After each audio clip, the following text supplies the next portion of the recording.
我这鸭子现在已经嚣张到当着面都想干我了。以前它都是偷偷摸摸的，现在我看着它都不怕了。咦，你们看，前段时间不穿袜子它也咬我，然后我现在把袜子穿上了，现在它还咬，走远点啊！这小公鸭是个坏蛋，它把无敌推出来，你们看到没？好像在督促它赶紧咬，赶紧咬。你小子被人家当枪使了呀？你看不出来吗？我都看出来了，还在撺掇。你看，我怀疑无敌之所以咬我呀，就是被这个小公鸭带坏了。哎，你小子，锤你！看看老赖，昨天晚上没有回家过夜，给我担心的哟。因为我们前天才放了猫头鹰嘛，结果昨天晚上他跑出去没回家，所以我就特别担心。没想到今天又回来了，抓了个蜻蜓在这儿吃，尾巴上是已经彻底没毛了，搞不懂为什么是那个光屁股了。我估计这也是他为什么出去没找到女朋友的原因啊，频繁的遭嫌弃，所以只好回家了。我们对面那片竹林里还是有很多土话梅的哟，天天都在那儿叫，每次他听到了就激动得不得了，然后实在忍不住了，他就会出去找那些土话梅玩一玩，有的时候顺带在外面过个夜，但是基本上都回了家的。这玩意儿没尾巴，看起来就特别怪，所以说他的同类可能有点嫌弃他呀。来，拿去吃，来去吃。这4个鸭子就一直跟着我跑，来喽！哦，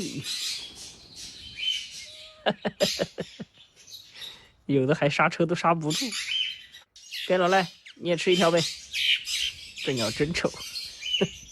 说实话，哎呀，看到它我就想笑。快过来，给你条虫吃啊！老赖，又在呼唤对面的小伙伴了。但是我感觉怎么别人有点烦他了嘞，都不回应他了。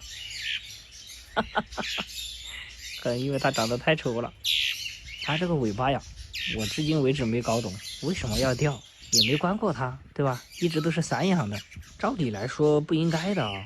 结果你们看现在，一根毛都没了，就留个黄屁股在那里一翘一翘的，啊，屁股那儿黄还是挺黄的，很搞笑。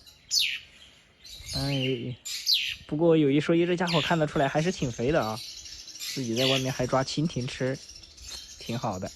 好些回我都以为他要走了的，结果他又回来了，不知道什么时候会走啊。